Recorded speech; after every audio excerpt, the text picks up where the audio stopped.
श्री स्वामी समर्थ. नमस्कार. आपल्या चॅनलवर तुमचं खूप मनापासून स्वागत करत आहे. तुमच्या मनातील सर्व चांगल्या इच्छा स्वामी महाराज पूर्ण करो ही स्वामींच्या चरणी प्रार्थना करते आणि आजच्या या नवीन व्हिडिओला सुरुवात करते. तसेच आजचा दिवस तुम्हाला सुखा समाधानाचा, आनंदाचा, भरभराटीचा जावो हीच स्वामींच्या चरणी प्रार्थना करते. उद्या आहे 21 नोव्हेंबर, वार गुरुवार आणि या दिवशी आलेला आहे या वर्षीचा शेवटचा गुरुपुष्यामृत योग. ज्या वेळेस पुष्य नक्षत्र हे गुरुवारच्या दिवशी येते तेव्हा गुरुपुष्यामृत योग हा तयार होतो.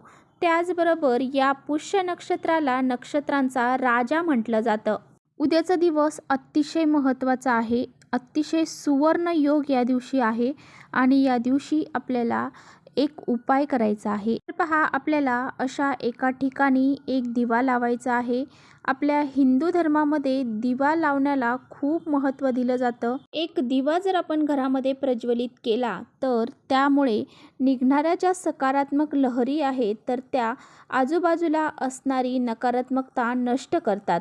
पहा, तुम्हाला यावर्षी तुमची हवी तशी प्रगती झालेली नसेल. तुमच्या घरामध्ये तुम्हाला नेहमी काही ना काही अडीअडचणी निर्माण होत असतील. तसेच आपलं येणारं वर्ष आपल्याला सुखासमाधानाचं, भरभराटीचं जावो, आपल्या मनातील इच्छा ह्या पूर्ण व्हाव्यात, तसेच आपल्या कष्टाला, मेहनतीला नशिबाची साथ मिळावी, अशा सर्व अडीअडचणी दूर होऊन आपली प्रगती व्हावी. तर असं तुम्हाला जर वाटत असेल तर तुम्हाला हा एक दिवा जो आहे तर तो या ठिकाणी सकाळी प्रज्वलित करायचा आहे. आता हा एक दिवा तुम्हाला कुठे आणि कसा प्रज्वलित करायचा आहे याबद्दलची संपूर्ण माहिती आजच्या व्हिडिओमध्ये आपण जाणून घेणार आहोत. त्यामुळे तुम्ही कुठे व्हिडिओ स्किप न करता शेवटपर्यंत नक्की बघा, जेणेकरून तुमच्यापर्यंत योग्य ती माहिती पोहोचेल. आपल्या चॅनलवर जर तुम्ही नवीन असाल तर चॅनलला सबस्क्राईब करा.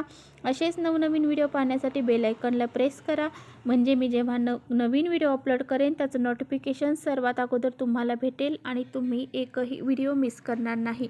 त्याचबरोबर कमेंट्समध्ये ओम नमो भगवते वासुदेवाय नमः हे लिहायला देखील विसरू नका. व्हिडिओ तुम्हाला आवडला, माहितीपूर्ण वाटला तर आपल्या मित्रपरिवारांसोबत शेअर देखील करा. आजच्या व्हिडिओमध्ये जो काही उपाय मी तुम्हाला सांगणार आहे तर हा उपाय म्हणजे हा जो दिवा आपल्याला लावायचा आहे तर हा दिवा सकाळीच जर तुम्ही लावला तर अतिउत्तम राहील.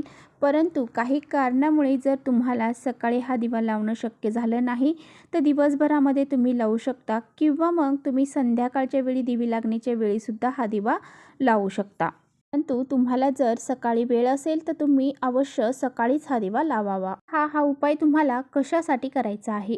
तुमची व्यवसायामध्ये प्रगती होत नाही, तुमची आर्थिक प्रगती होत नाही, तुमच्या घरामध्ये पैसा येतोय पण तो टिकून राहत नाही, कोणत्या ना कोणत्या मार्गाने घरातून बाहेर निघून जात आहे. तेच तुमच्या घरामध्ये खूप कष्ट आणि मेहनत तुम्ही करत आहात, परंतु तुमच्या कष्टाला, मेहनतीला नशिबाची साथ मिळत नाही. केलेले कष्ट असेच वाया जात आहेत, त्याला योग्य तो मोबदला प्राप्त होत नसेल. त्याचबरोबर घरामध्ये भरपूर साऱ्या अडीअडचणी आहेत, दोष आहेत, संकट आहेत, तर ते दूर करण्यासाठी, दारिद्र्य नष्ट करण्यासाठी हा उपाय तुम्ही करू शकता. त्याचबरोबर तर तुमच्या कोणत्याही इच्छा असू द्या त्या पूर्ण करण्यासाठी, तुमच्या कोणत्याही कामामध्ये तुम्हाला यश प्राप्त होण्यासाठी, तुमच्या कसल्याही इच्छा असू द्या त्या इच्छा पूर्ण होण्यासाठी तुम्हाला हा एक उपाय उद्या करायचा आहे. त्याचबरोबर तुमच्या कुंडलीतला जर गुरुग्रह किंवा शुक्रग्रह कमकुवत असेल तर तुम्ही कितीही कष्ट केले, कितीही मेहनत केली तरीसुद्धा तुमच्या घरामध्ये सुख, शांती, समृद्धी व त्याचबरोबर धनप्राप्ती ही होणार नाही. जर ते स्ट्रॉंग असतील तर तुमच्या घरामध्ये नक्कीच तुमच्या धनवर्षाव होईल. त्यामुळे तुम्हाला हा शुक्रग्रह, गुरुग्रह मजबूत करण्यासाठी सुद्धा तुम्हाला हा उपाय करायचा आहे. तर पहा, उद्या गुरुपुष्यामृत हा सर्वात महत्त्वाचा सुवर्ण योग आहे. या योगावरती तुम्हाला उद्या काय काय गोष्टी करायच्या आहेत, कोणत्या कोणत्या गोष्टी तुम्हाला या दिवशी करायच्या, घरामध्ये कामे करायच्या आहेत त्याबद्दल सुद्धा आजच्या व्हिडिओमध्ये आपण जाणून घेणार आहोत. तर जो काही उपाय आहे, कसा दिवा आपल्याला लावायचा आहे, त्यामध्ये काय टाकायचं आहे याबद्दलची माहिती आपण घेणारच आहोत. त्या अगोदर आपल्या घरामध्ये आपल्याला काय काय करायचं आहे याबद्दलची माहिती जाणून घेऊया. हा उद्या गुरुपुष्यामृत योग आहे, त्यामुळे या योगावरती तुम्हाला उद्या पिवळ्या कलरची वस्त्र परिधान करायची आहेत, काळ्या कलरची वस्त्र परिधान करायची नाही. हे वस्त्र परिधान करणं टाळायचं आहे. लवकर उठायचं आहे, ब्रह्ममुहूर्तावर अगदी उठला तरी चालेल। त्यानंतर तुम्हाला स्नान करायचं आहे, अंघोळीच्या पाण्यामध्ये काही वस्तू टाकून अंघोळ करायची आहे। त्याचा व्हिडिओ आपल्या चॅनलवर आहे, जर पाहिला नसेल तर नक्की जाऊन पहा। तर पहा, लक्ष्मी मंदिर असेल तुमच्या घराजवळ किंवा दत्त मंदिर असेल, स्वामींचं मंदिर असेल तर त्या ठिकाणी तुम्हाला शक्यतो पिवळ्या कलरच्या वस्तू दान करायच्या आहे। यामध्ये तुम्ही पिवळ्या कलरची केळी दान करू शकता। पिवळ्या वस्तू आपण जर दान केल्या तर आपल्या गुरुग्रह जो आहे तर तो बलवान होईल, म्हणून तुमच्या यथाशक्ती तुम्हाला जे शक्य होईल तसे तुम्हाला पिवळ्या वस्तूंचं दान हे करायचं आहे। उद्या तुम्हाला अजून एक सेवा करायची आहे। जे औदुंबराचं झाड आहे त्या झाडाखाली जायचं आहे।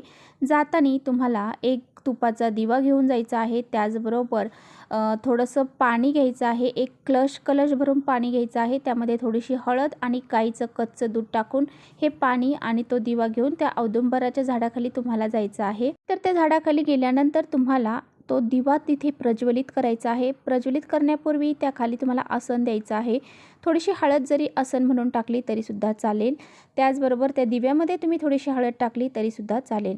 तर त्यानंतर तुम्हाला 2 वातींची एक वात करून तो दिवा प्रज्वलित करायचा आहे आणि त्यानंतर जे पाणी तुम्ही घेऊन गेलेला आहात तर ते तुम्हाला गोलाकार पद्धतीने त्या औदुंबराच्या झाडाला घालायचं आहे। घालत असताना नंतर दोन्ही हात जोडायचे आहेत। माता लक्ष्मी, भगवान श्री हरी विष्णू दत्त महाराज यांचं स्मरण करून तुम्हाला तुमच्या इच्छा व्यक्त करायच्या आहेत आणि माझ्या जीवनातील सर्व दुःख अडचणी दूर होऊन माझ्या घराची प्रगती होऊ दे असं तुम्हाला म्हणायचं आहे। त्यानंतर तुम्हाला त्या झाडाला प्रदक्षिणा घालायच्या आहेत।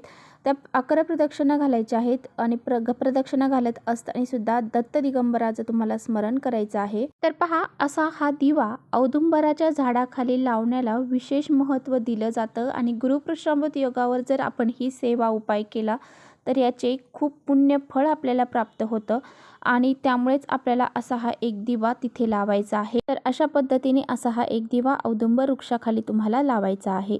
तसेच आपल्याला आपल्या तुळशीपाशी हळद आणि थोडंसं पाणी मिक्स करून तुम्हाला एक स्वास्तिक जे आहे तर ती तुम्हाला तुळशीपाशी काढायची आहे आणि त्यानंतर त्या स्वास्तिकमध्ये 4 बिंदू, साईडच्या 2 रेषा, हळद कुंकू अक्षदा वाहून त्या स्वास्तिकची पूजा करायची आहे। त्याचबरोबर उंबरठ्यावरती हळद, चंदन आणि गोमित्र टाकून लेपन करायचं आहे। त्या उंबरठ्याची विधिवत पूजा करायची आहे। दोन्ही साईडला 2 स्वास्तिक काढायचं आहे। त्याचबरोबर आपल्या मुख्य दरवाजावरती स्वास्तिक काढायचं आहे। आपल्या किचनमध्ये, किचनच्या भिंतीवरती स्वास्तिक काढायचं आहे। आपल्या जो गॅस असतो, जो चुल्हा आहे म्हणजे त्याला सुद्धा तुम्हाला एक स्वास्तिक काढायचं आहे, त्याची सुद्धा तुम्हाला पूजा करायची आहे। त्याचबरोबर तुम्हाला तुमच्या देवघरामध्ये सुद्धा एक स्वास्तिक काढायचं आहे, त्याची सुद्धा पूजा करायची आहे। अशा पद्धतीने तुम्हाला उद्या ह्या सर्व गोष्टी देखील करायच्या आहेत। तर चला इथेच थांबवते माझा व्हिडिओ थोडा जरी आवडला असेल तर नक्की लाईक करा। चॅनलवर नवीन असाल तर चॅनलला सबस्क्राईब करा। परत भेटूया अशाच छानशा व्हिडिओसोबत। तोपर्यंत श्री स्वामी समर्थ।